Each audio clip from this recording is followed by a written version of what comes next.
goodness. That's not quite right.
Ne yapıyorsun şimdi? Bıraksana. Ne yapıyorsun? Simon. Thank you. Di ba't nakalabas dila mo? Hey, you owe me.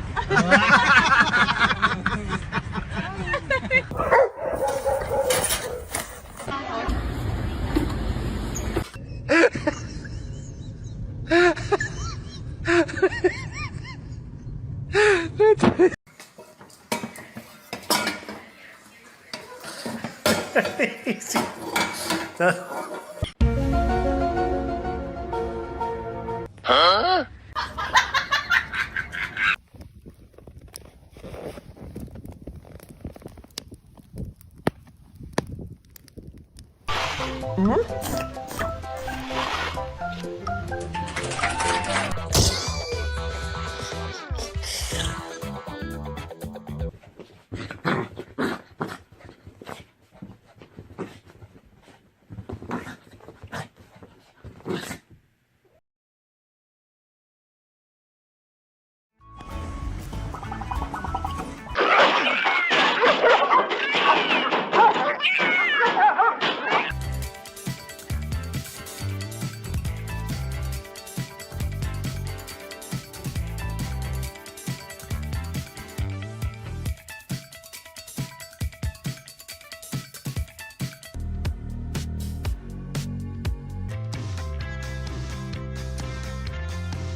What if the beat comes flying? Oh my god, we went to cinema down here. Yay!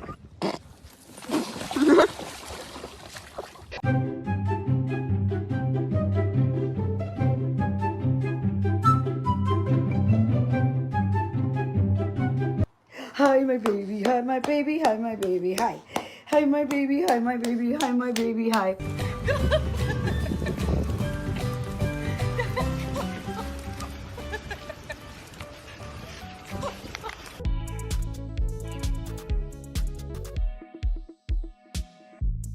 And she's been out of there for like a minute.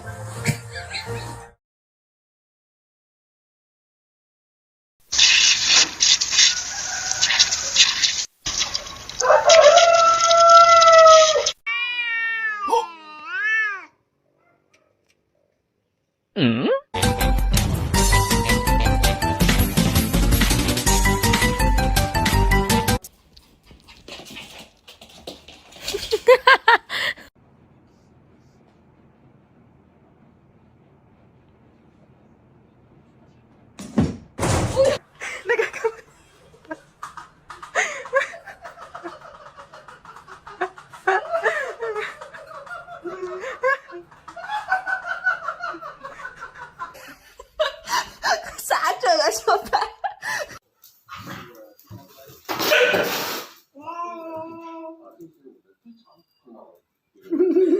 不得鬼的。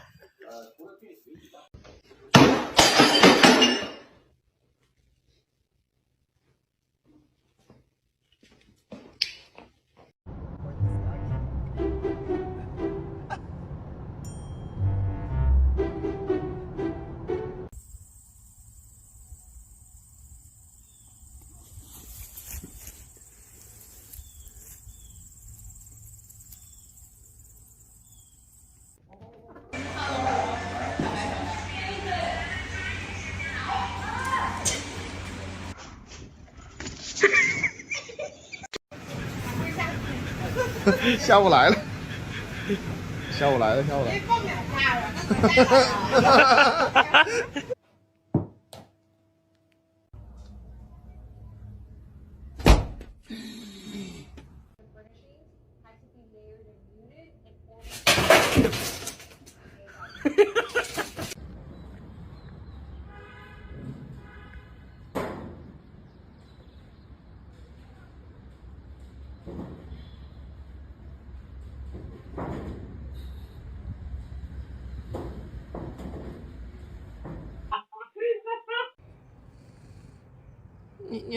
你要干嘛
？Hey. How's he? Oh, too. Right.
Oh, dicebok.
Bro, are you hungry?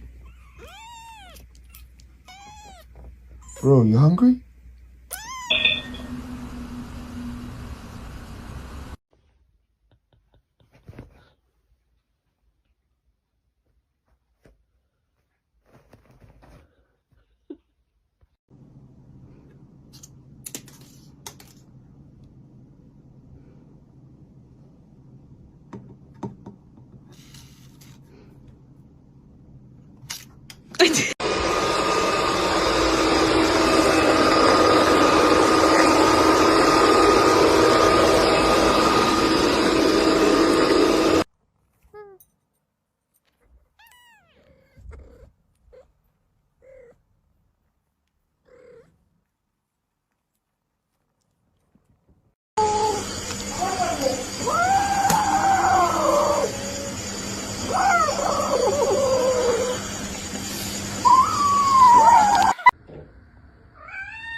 You call it firm.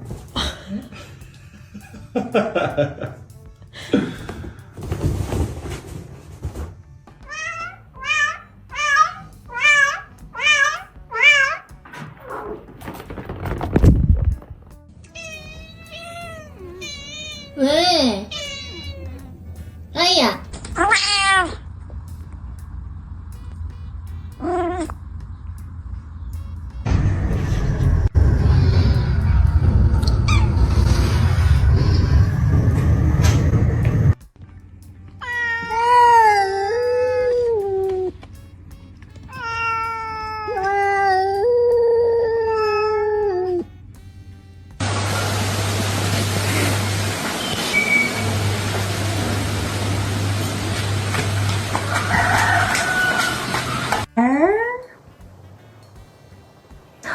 이건 너무 근데.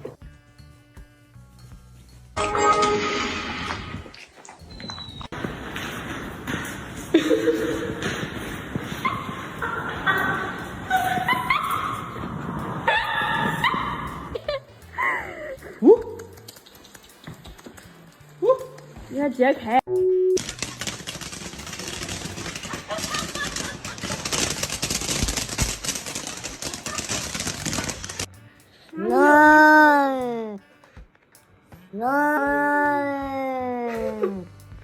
咪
咪，咪咪，咪咪。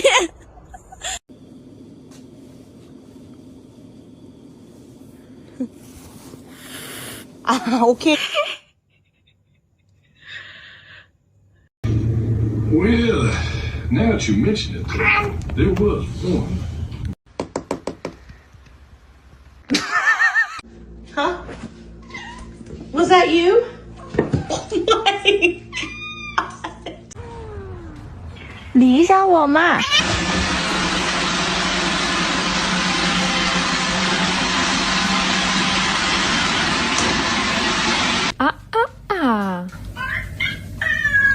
This toy?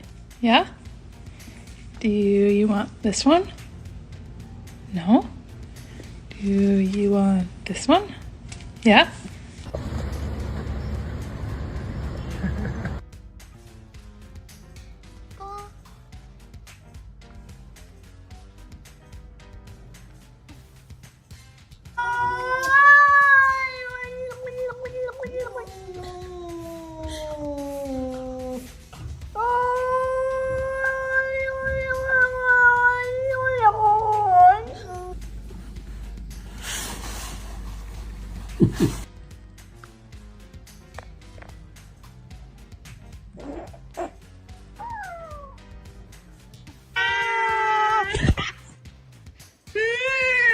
Cuide pra não tomar rasante.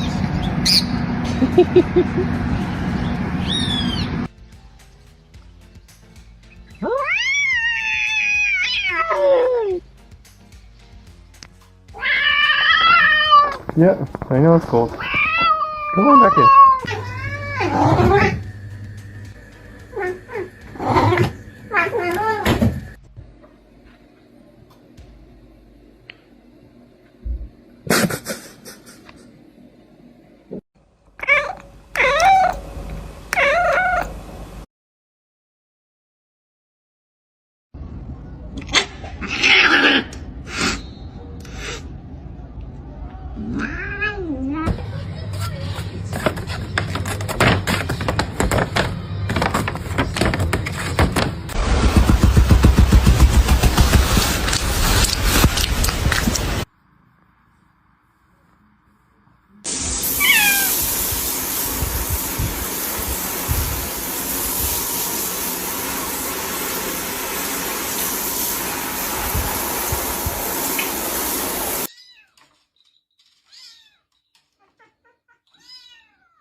Hello everyone. Thank you for being here today. I'm excited to share a heartwarming story with you titled, Waiting with Whiskers, An Afternoon Adventure. If you enjoy this video, please consider liking and subscribing to my channel.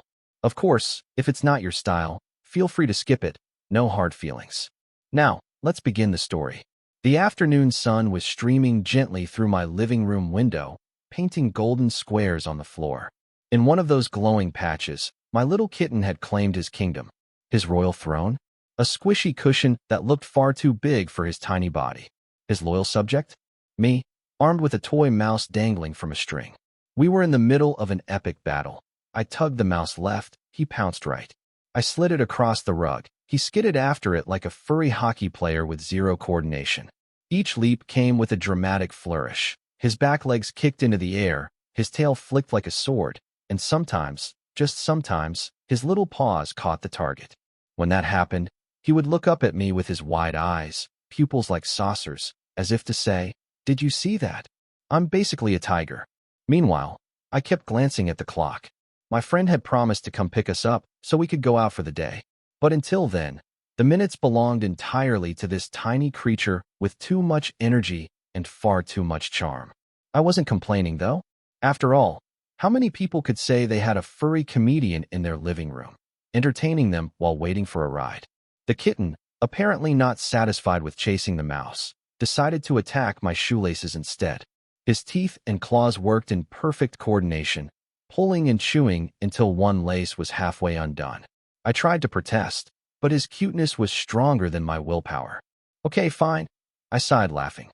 "You win, but you're not allowed to eat my shoes." He didn't listen, of course. Cats never do. Waiting for someone to arrive always seems longer than it really is. And when you're waiting with a kitten, time stretches into a comedy show. At one point, I decided to check my phone for any messages from my friend.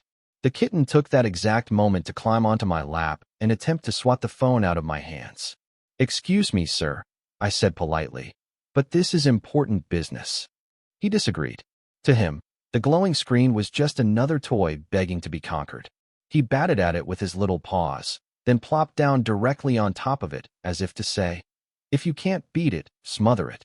Then came his acrobatics performance.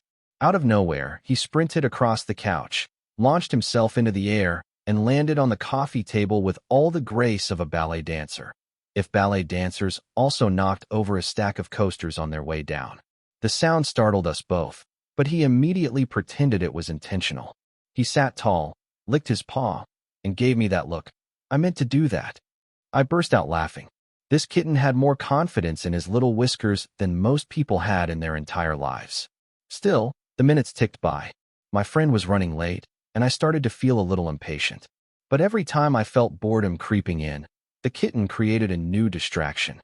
He discovered the curtains and tried to climb them. He found a cardboard box and declared it his fortress. He even attempted to sneak into my backpack, as though he was planning to come with us no matter what. "All right," I told him, "you win again. You're coming." He meowed, which I'm pretty sure meant, "Of course I am. You couldn't possibly leave me behind." Finally, the sound of a car horn echoed from outside. My friend had arrived at last. Excitement bubbled inside me, but it was nothing compared to the kitten's enthusiasm. The moment I picked up his tiny carrier, he bounded over, meowing loudly, demanding to be included in the grand adventure. Getting him inside the carrier was a battle of wills.